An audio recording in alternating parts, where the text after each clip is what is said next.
Hi, my name is Mark Dos Remedios, and I'm here today to talk to you about the Healthy Heart program that we've been using in Renton, well, we had been using in Renton for about 6 years.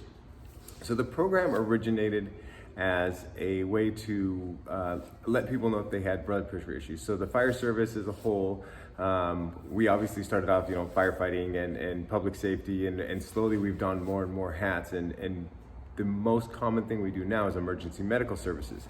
So our department identified a very good way for us to get out in the community, and we did it during Heart Month, which is February of every year. And we started this about, like I said, I think 6 or 7 years ago. It was more than that we started, but originally we started in grocery stores, and we were taking blood pressures for people who would stop by at a table that we had set up. So the response we got from the public was a little odd in that most people don't expect firefighters to be sitting at a table when they walk through the grocery store, or more importantly, when they're leaving and saying, "Hey, can we take your blood pressure?" So slowly the program evolved, and eventually in about 2017, we were invited to go to the schools. And 2019 was the last year that we did the program. And what we did was the department would send an aid car with 3 people along with our public educator to schools, and we would take blood pressure checks and voluntary blood sugars for people who had permission slips. So 2019, the year we did it, we visited 26 schools. We tested over 2,500 kids for blood pressure and blood sugar. Now the advantage of this program is getting to people when they're young so that you can address the diet, exercise, and hopefully the family's habits. So our department, during those 2,600, we identified, I think it was about 160 kids, just over 160 kids who had a blood pressure of either over 150 or over 100.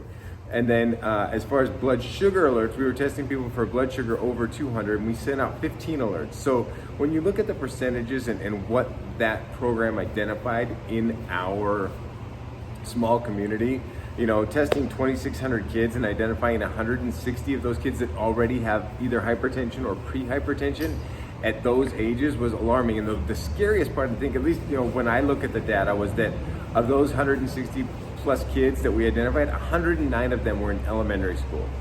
So when you think about the age of those kids and what's causing them to have that kind of an issue at that young of an age, it's really scary. So like I said, the fire departments, at least in Washington State where I work, roughly 80% of the calls we run are emergency medical services calls. So this program was developed for more of a community service and an ability to reach a clientele that we don't normally interact with. So it gave us 2 things. It gave us great interaction with kids and with the schools and with the teachers. It got us out into the community to where we were going inside of the schools and seeing where the alarm panels were, familiarizing ourselves with the layouts of the schools, and it provided with these children and these families with information that they typically wouldn't have had. So the reason why we focus on blood pressure and blood sugars is that those are great indicators for future health. And the research done, at least through child pediatrics, is immense. But fortunately, we had a very strong, at the time, our EMS captain was a very strong pusher for let's find something that we can advocate for the entire community. And we don't typically see children on emergency calls, which is a great thing, but to get us into their sphere of influence and allow us the opportunity to do that was great. So the biggest strategy was for us to get into the schools. Actually, we were approached by one of the school members that saw us in a grocery store of all things and said, "Hey, have you ever considered doing this in school?" So once we partnered with the schools, we kind of dropped off at the grocery stores, but we figured out that by us bringing the service to a targeted audience was better. So we started taking those units and we started going to adult family homes and the retirement communities in our area to kind of get our